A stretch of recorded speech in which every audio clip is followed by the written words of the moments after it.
हरियाणा विधानसभा चुनाव की तारीखों में बदलाव हो सकता है। मंगलवार को चुनाव आयोग की बैठक में इस पर विचार हो सकता है। बता दें कि शनिवार को बीजेपी नेता और हरियाणा भाजपा प्रदेश अध्यक्ष मोहन लाल बडौली ने चुनाव आयोग को पत्र लिखकर वोटिंग की तारीख बदलने की मांग की थी। बडौली ने अपने पत्र में लिखा था कि हरियाणा में मतदान की तिथि 1 अक्टूबर है, लिहाजा लगातार छुट्टियां होने की वजह से वोटिंग प्रतिशत में गिरावट देखने को मिल सकती है।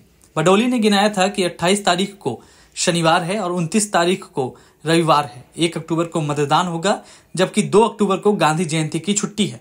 वहीं 3 अक्टूबर को अग्रसेन जयंती का अवकाश है। बडौली ने दलील दी थी कि लंबा वीकेंड होने के कारण लोग छुट्टियों पर जा सकते हैं। बीजेपी की ओर से चुनाव आयोग को लिखे पत्र पर भूपिंदर सिंह हुड्डा ने कहा कि चुनाव का कार्यक्रम घोषित हुए 1 सप्ताह से ज्यादा हो गया है, बीजेपी इतनी देर चुप क्यों रही। वहीं दीपेंद्र सिंह हुड्डा ने कहा कि हरियाणा बीजेपी ने चुनाव आयोग को चुनाव टालने के लिए पत्र लिखा है, जो यह दर्शाता है कि बीजेपी चुनाव से किस कदर घबराई हुई है। अपनी हार सामने देख सत्ताधारी पार्टी द्वारा बचकाने तर्क दिए जा रहे हैं, क्योंकि उसके पास न कोई मुद्दा है, न जनता को बताने लायक कोई काम है या उपलब्धि, और न ही टिकट देने लायक 90 उम्मीदवार। इसलिए बीजेपी छुट्टियों का बहाना बनाकर चुनाव टालने की साजिश कर रही है। उन्होंने लिखा कि हरियाणा के मतदाता बेहद जागरूक हैं, वो कहीं छुट्टी मनाने नहीं जाएंगे, बल्कि बीजेपी की छुट्टी करने के लिए भारी संख्या में मतदान केंद्र आकर वोट देंगे। बता दें कि हरियाणा में विधानसभा चुनाव होने वाले हैं। चुनाव आयोग ने तारीखों का ऐलान कर दिया है। राज्य की 90 सीटों के लिए एक ही चरण में मतदान होगा। हरियाणा में 1 अक्टूबर को वोट डाले जाएंगे और चुनाव नतीजे 4 अक्टूबर को मतगणना के बाद आएंगे। चुनाव की तारीखों को टालने की मांग करने के मामले में बीजेपी पर हमला बोलते हुए रणदीप सिंह सुरजेवाला ने कहा कि बीजेपी को अपनी हार साफ दिखाई दे रही है। इसी के चलते भाजपा तरह तरह के हथकंडे अपनाकर चुनाव को आगे सरकाना चाहती है। बीजेपी को अपने 10 साल का हिसाब अब जनता को देना पड़ रहा है। उसे पता है कि जनता 1 अक्टूबर को उसका हरियाणा से चलता कर देगी, जिसके चलते ही वह चुनाव को आगे सरकाने के लिए चुनाव आयोग को पत्र लिखवा रही है। धन्यवाद सभापति महोदय। फाइनेंस बिल जो कि सरकार की टैक्सेशन पॉलिसी से संबंधित है, कैसे सरकार अपने फाइनेंसिंग करती है अपने बजट को, उससे संबंधित विषय पे मुझे आज बोलने का जो अवसर मिल रहा है। हम इस फाइनेंस बिल के बारे में आकलन अपना भी देना चाहते हैं और कई बातों पे गहरी नाराज़गी अपनी व्यक्त करना चाहते हैं। अभी सही कहा गया डिबेट में मुझसे पहले स्पीकर द्वारा कि सरकार की टैक्सेशन पॉलिसीज़ देश के गरीब पे, किसान पे, आम आदमी पर बोझ ज़्यादा डाल रही है और कॉर्पोरेट और देश के अमीरों पे बोझ कम डाल रही है। सरकार की नीति ऐसी दिखाई दे रही है कि सरकार की नीति है ज़ीरो आम आदमी के लिए। 2 नीतियाँ हैं सरकार की, 2 नीतियाँ। पहली नीति है आम आदमी के लिए, वो है ज़ीरो बजट, ज़ीरो बचत और टैक्स पर टैक्स की पूरी चपत। और ख़ास नागरिकों के लिए सरकार की नीति है टैक्स में राहत और कमाई खटाखट। ये मैं एक्सप्लेन करना चाहता हूँ सर। 2 तरह के टैक्स हैं हमारी इकोनॉमी में, अर्थव्यवस्था में, किसी भी अर्थव्यवस्था में। Direct taxes, indirect taxes. Direct taxes यानी कॉर्पोरेट टैक्स और इनकम टैक्स। ये डायरेक्ट टैक्सेस को प्रोग्रेसिव टैक्सेस भी कहा जाता है, क्योंकि ये स्लैब के साथ जिसकी जितनी कमाई है उस पर लगाकर सरकार आर्थिक संतुलन अर्थव्यवस्था में ला सकती है। और इनडायरेक्ट टैक्सेस, जीएसटी, एक्साइज, ये वो टैक्सेस हैं जो पूरे देश पे बराबर के लगते हैं और गरीब आदमी पे ज़्यादा बोझ आता है।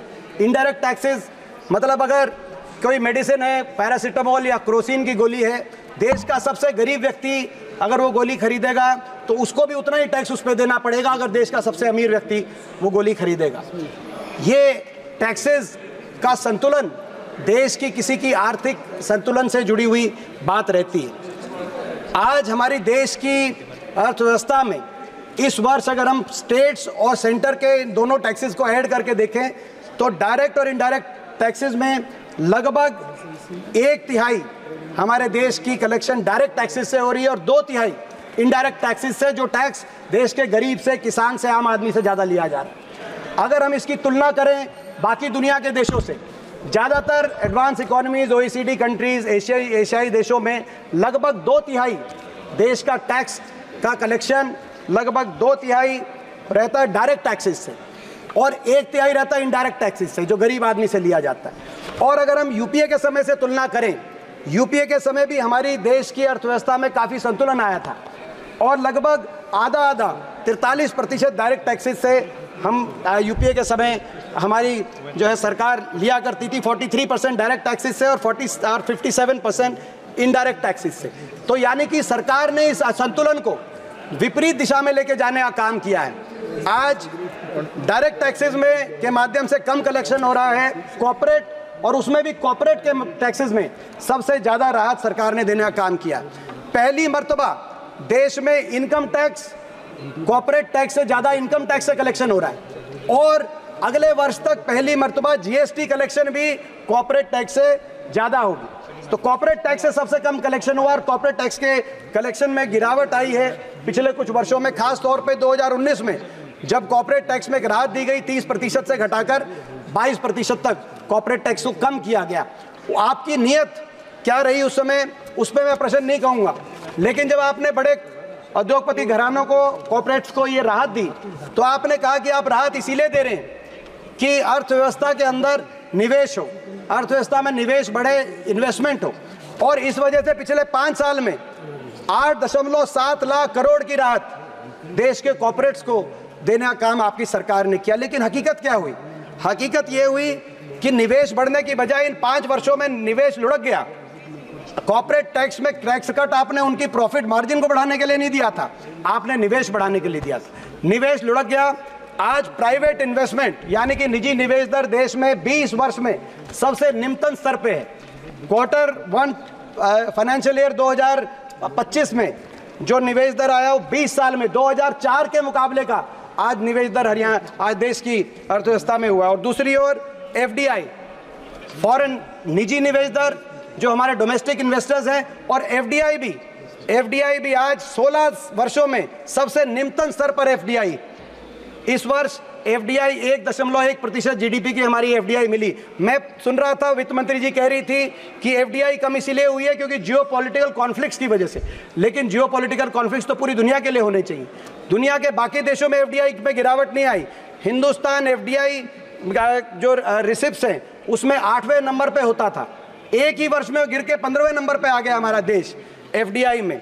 और FDI में तो रिकॉर्ड गिरावट आई है, लेकिन उसके साथ साथ आउटफ्लो में रिकॉर्ड बढ़ोतरी हुई है। एक और केवल $27 बिलियन की FDI इस साल, दूसरी ओर $14 बिलियन का आउटफ्लो हो गया।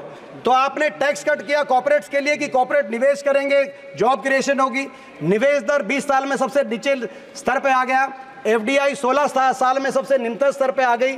निवेश हुआ नहीं, इसीलिए आज देश में बेरोजगारी रिकॉर्ड स्तर पे चल रही है।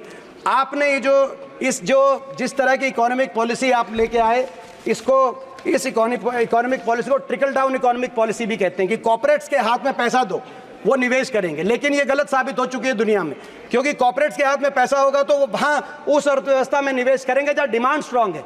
आपने डिमांड को स्ट्रांग करने के लिए कोई कदम नहीं उठाए। जब तक डिमांड हमारी डिमांड भी अगर आप देखें, रूरल सेक्टर में डिमांड पिछले 5 साल से फ्लैट है।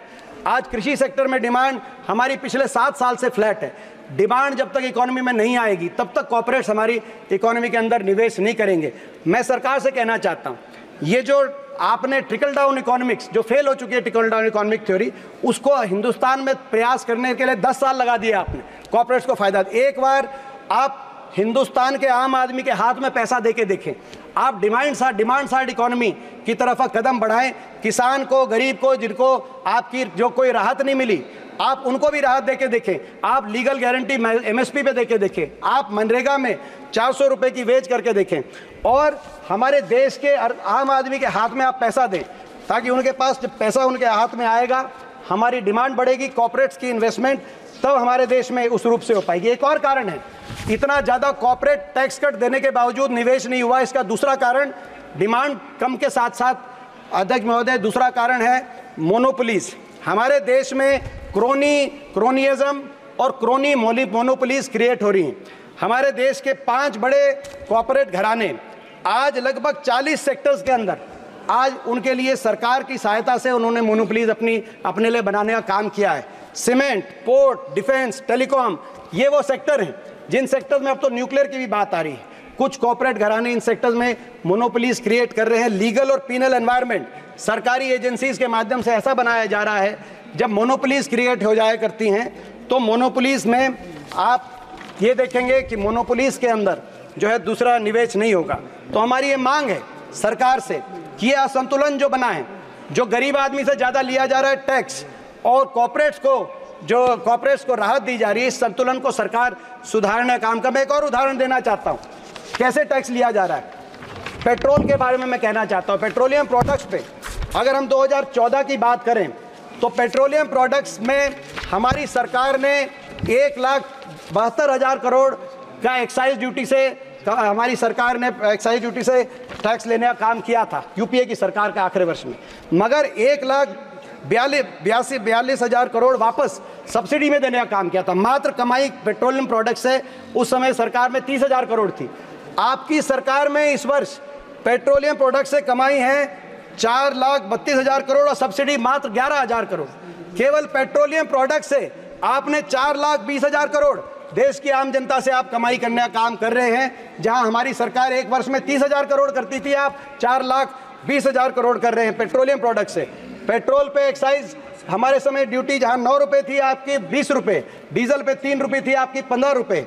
आज पेट्रोल से आप कमाई कर रहे हैं। टोल्स के माध्यम से 2014 में टोल्स में जो के माध्यम से पूरी कुल कलेक्शन 3,000 करोड़ थी, आज टोल्स के माध्यम से 65,000 करोड़ है। हर वस्तु पे हम मर्दा की वस्तु पे जीएसटी लगाकर आज सारा कर का बोझ आम आदमी पे, आप किसान पे जो डालने का काम कर रहे हैं, इस नीति से हम इस नीति का विरोध करना चाहते हैं। हम यही मांग करते हैं कि राहत दी जाए, पेट्रोल डीजल की एक्साइज पे राहत दी जाए, इंडेक्सेशन और कैपिटल गेन टैक्स में जो इंडेक्सेशन की आपने बात की उसको वापस लिया जाए, लाइफ इंश्योरेंस मेडिकल इंश्योरेंस में जीएसटी विड्रॉ की जाए। हम ये सारी मांगे सरकार से टैक्सेशन प्रोजेक्ट प्रपोजल में रखना चाहते हैं। इसके साथ साथ जहाँ तक मैं एक बात हरियाणा के विषय में एक बात मैं महत्वपूर्ण आपके माध्यम से रखना चाहता हूँ।